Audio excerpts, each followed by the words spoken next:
Families are supposed to be the ones we trust the most, but sometimes the unthinkable happens. In this video, we're diving into 5 of the most shocking family massacres in history. These are real stories of tragic and horrifying events that tore families apart in ways no one could have imagined.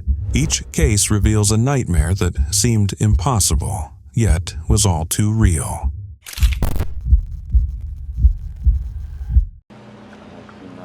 Days after a man dressed as Santa Claus murdered 9 people at his ex-in-law's Christmas party, comes word he may have even planned for more victims. It was Christmas Eve, December 24th, 2008, in Covina, California. Joseph Papa Joe Ortega and his wife Alicia were hosting their annual holiday gathering. Around 11:30 p.m., as the festivities began to wind down and guests settled into the calm of the evening, there was an unexpected knock at the door. 8-year-old Katrina, full of curiosity and still buzzing from the excitement of the night, opened it. Standing there was a man dressed as Santa Claus, holding what looked like Christmas presents. For a moment, it seemed magical, like a fairy tale coming to life. But that illusion shattered in an instant. It wasn't Santa, it was Bruce Jeffrey Pardo. Bruce wasn't a stranger to the family. He was Sylvia Ortega's ex-husband, and Sylvia was inside the house that night. Their divorce had been finalized just days earlier, and Bruce was seething with rage. The courts had ordered him to pay Sylvia $10,000, a sum he resented deeply. He was furious over what he believed were frivolous expenses on her part. Even the loss of his beloved dog during the settlement gnawed at him. But no one, not even those closest to him, knew how deeply his bitterness had festered, how far he was willing to go. Beneath the red suit and beard, Bruce was armed. Hidden inside those gifts were weapons and a homemade flamethrower. Without hesitation, he pulled out a gun and shot Katrina, the innocent little girl who had opened the door. Chaos erupted. Screams echoed through the house. People dove for cover, trying to shield children, hide under tables, and run for their lives. James Ortega was among the first to be hit. Charles Ortega shouted, "It's Bruce!" his voice filled with desperation, as he tried to warn the others just before being gunned down. One by one, Bruce targeted his former in-laws methodically and mercilessly. The joyful home transformed into a war zone. Leticia Ortega, Katrina's mother, found the strength to act. Through the smoke and gunfire, she led several children out of the house, risking her life to save theirs. But Bruce wasn't finished. As the terrified survivors scattered, he unleashed his final act of destruction. He poured gasoline across the home and ignited it using his flamethrower. The fire raged violently, climbing over 50 feet into the night sky. Neighbors, stunned by the explosions and cries for help, called 911.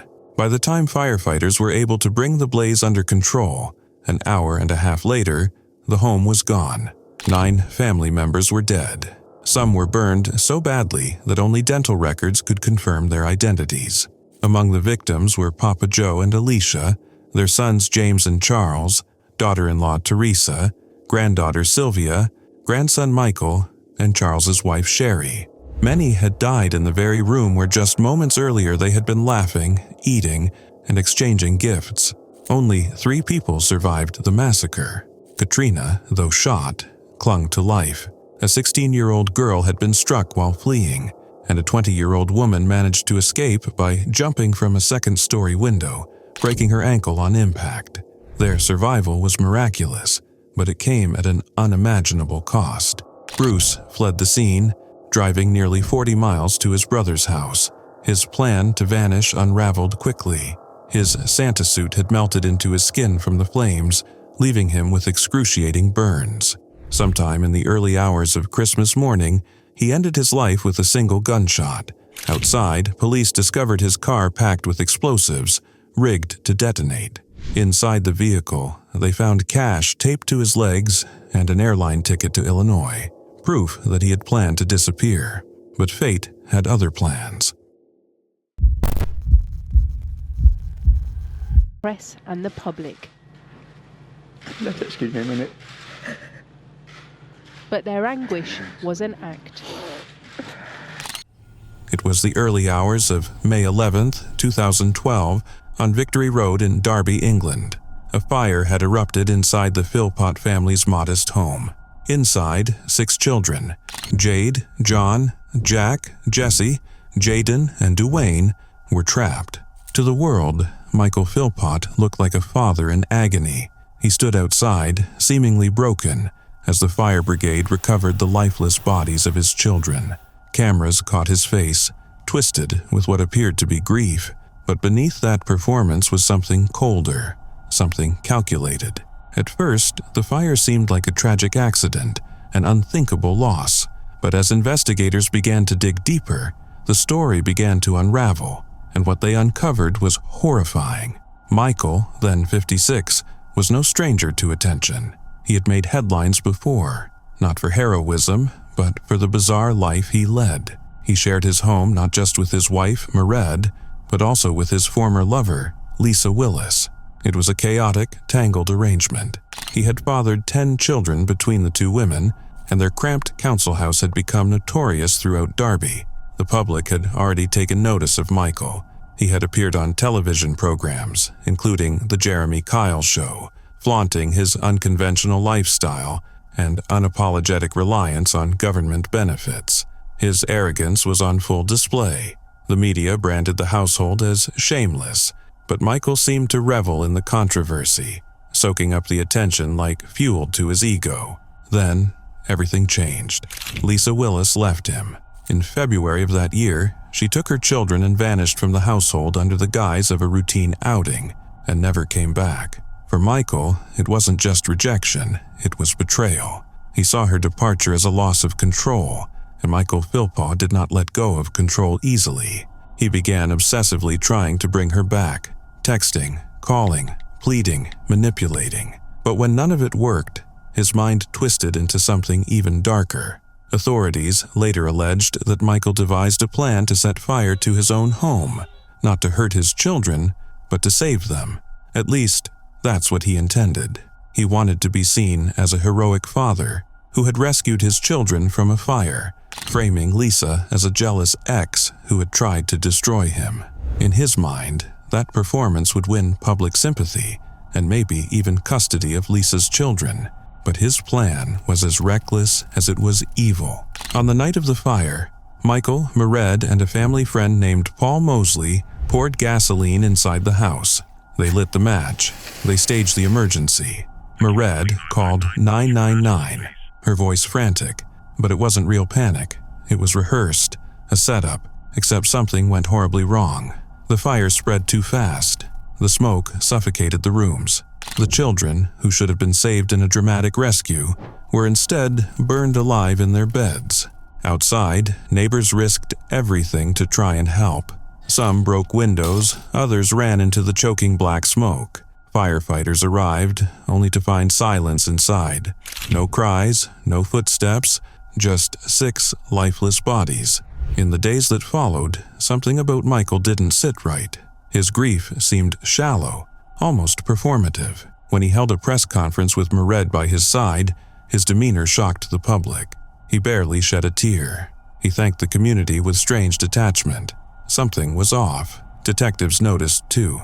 They placed Michael, Mered, and Mosley under surveillance, hiding recording devices in their hotel room. What those devices captured was damning. Not only was there no sorrow, there were rehearsals. Michael coached the others on what to say. They discussed the fire, the aftermath, their version of events.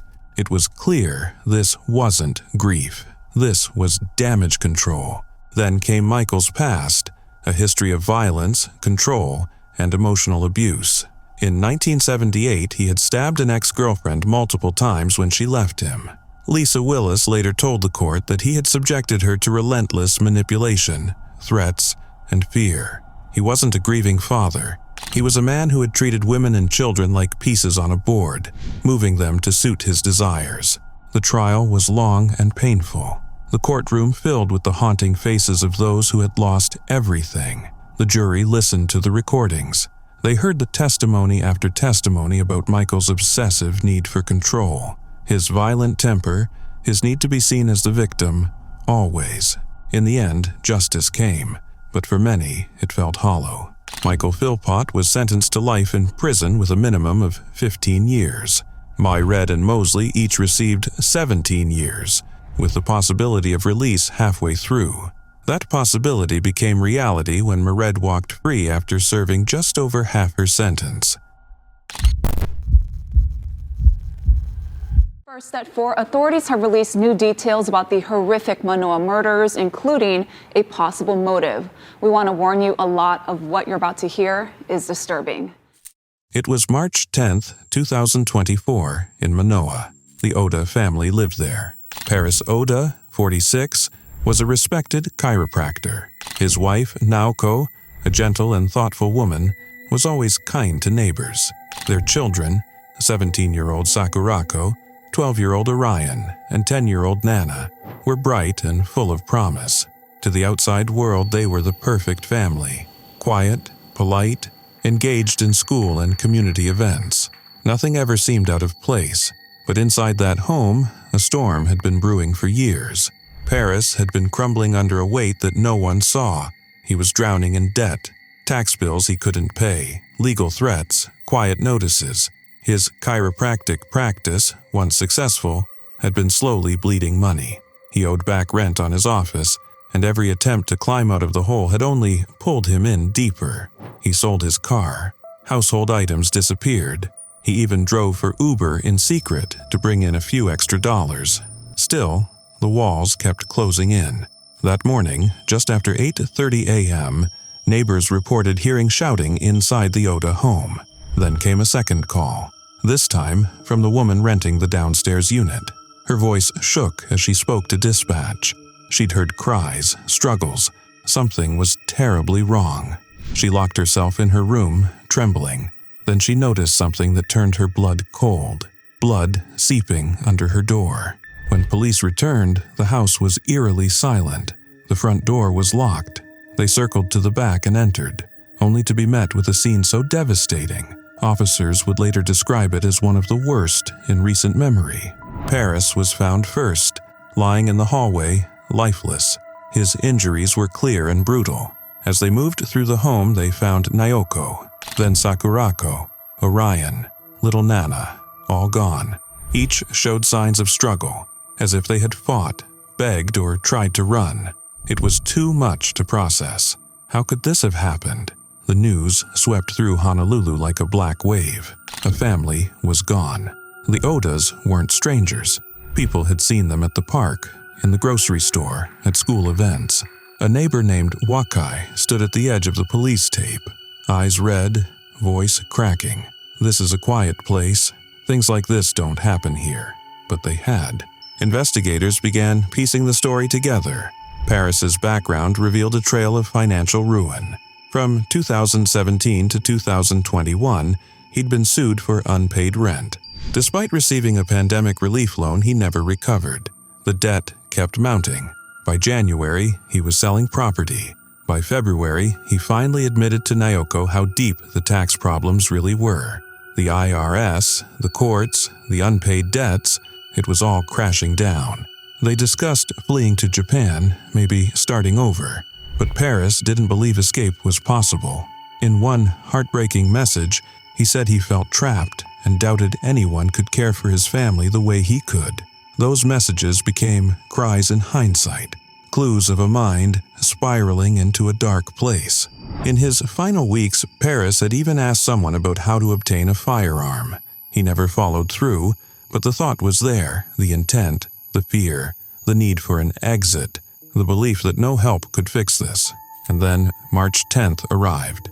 Authorities now believed the tragedy was premeditated, a desperate act rooted not in hatred, but in a twisted, suffocating love. Paris had convinced himself that ending it all was the only solution, that if he couldn't provide, if he couldn't protect, then no one else should be allowed to try. He believed he was sparing them from a worse fate, but he was wrong. Now to a developing story. We have an update to the quad murder-suicide that took place yesterday in Oklahoma City. It was the morning of April 22, 2024, in Yukon, Oklahoma. The Candy family lived there. Jonathan, 42, known for his humor. Lindsay, 39, the heart of the home. Their 4 sons, Dylan, 18, nearing graduation. Ethan, 14, a passionate baseball player. Lucas, 12, gentle and sweet. And their youngest, just 10, whose name has been kept private. They were the family everyone admired. Present, cheerful, close-knit. But at 9:35 a.m., a trembling child's voice cut through the calm. "Something's wrong," the youngest son said to the 911 dispatcher.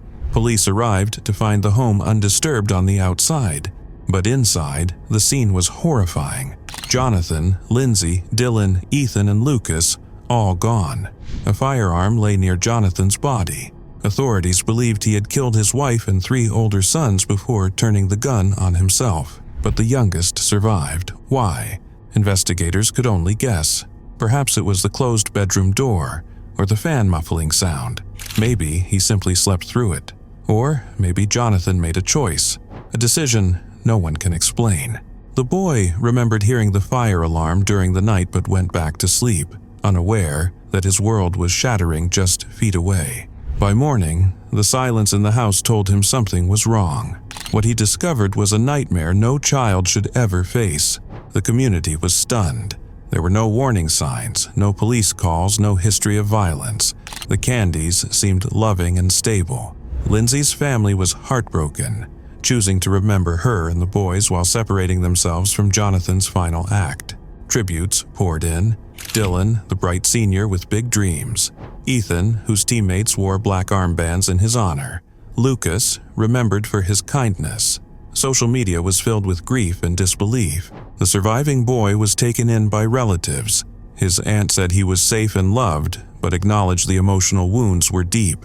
A GoFundMe was launched to support him.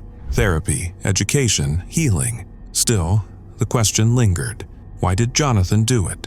Police found no answers, no note, no motive, no history that pointed to what unfolded that night. Sergeant Gary Knight admitted, "We may never know." Was the boy's survival luck or intention? No one can say for sure. The Candy family later released a statement raw with grief. "We are heartbroken and left with so many unanswered questions. Please hold your loved ones close." And people did. The tragedy echoed far beyond Mirage Street. It became a haunting reminder that even the happiest families can be hiding pain no one sees. That darkness can dwell behind any door, but one light remains.